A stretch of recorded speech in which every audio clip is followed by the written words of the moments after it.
So many of us are familiar with the role Geonosis played within the start of the Clone Wars, and its position as a battlefield for not one but two major battles throughout the war. But I figured today we'd take a closer look at what Geonosis actually meant to the CIS, the Republic, and the war as a whole.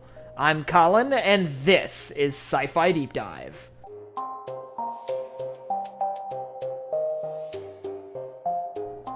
Remember, if you enjoyed this video, to head down below and hit that subscribe button.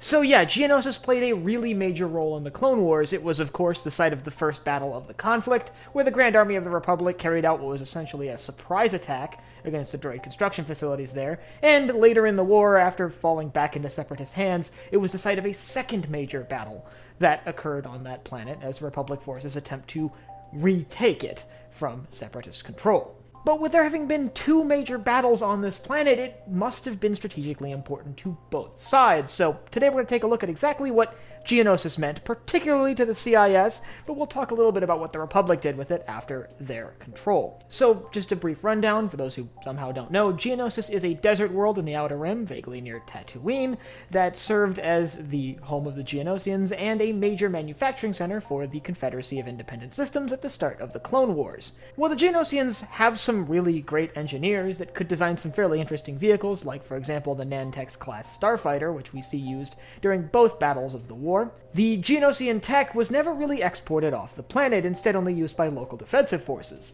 No, the real advantage that Geonosis brought to the table was a vast workforce that are almost religiously driven to manufacture goods.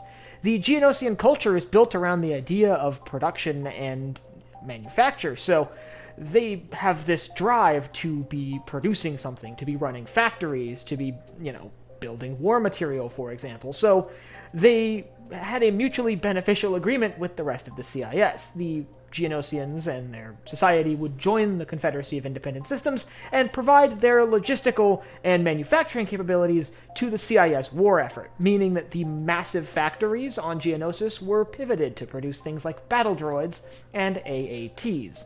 So the main drive for Geonosis' acceptance into the Confederacy of Independent Systems was its manufacturing capability, and that was the big thing it was valuable to the Separatists for. And it would be valuable to the Republic for that later, but we'll get to that in a sec.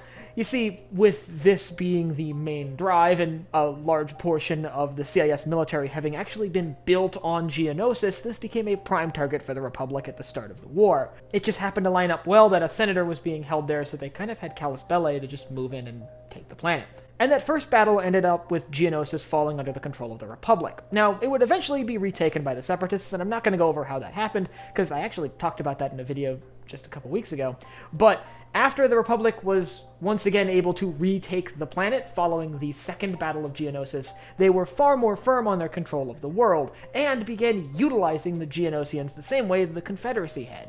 Well, the CIS had used the Geonosians for manufacturing of regular war materials, tanks, troops, so on and so forth. The Republic didn't have much of a need for a large manufacturing center to produce those. After all, their military was fundamentally limited by the number of clones they could produce, which was far smaller than the number of battle droids that could be cranked out of a factory. So the Republic didn't actually need anyone to produce any more ATTEs or Venators. Those were being produced by major corporations like Rathana Heavy Engineering and Kuat Drive Yards.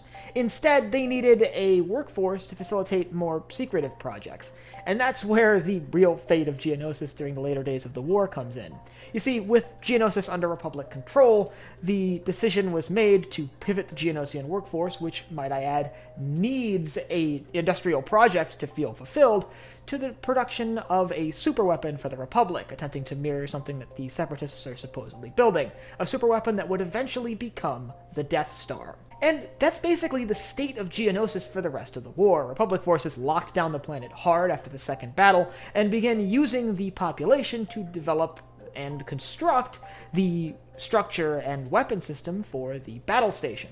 And while the construction wouldn't be finished there, and it takes well over 20 years to finish the Death Star, it started over Geonosis with the Geonosians that were fighting against the Republic at the start of the war, using their same tendencies for Republic needs. Now, the battles of Geonosis were interesting, but it's kind of curious that after the first battle, it did fall back into Separatist hands, and if you'd like to learn about how the Separatists regained control of Geonosis after losing it during the first battle, I'll leave a link up here to my video on that. And I'd like you to let me know down in the comments whether you think it was a smart idea for the CIS to really move on Geonosis.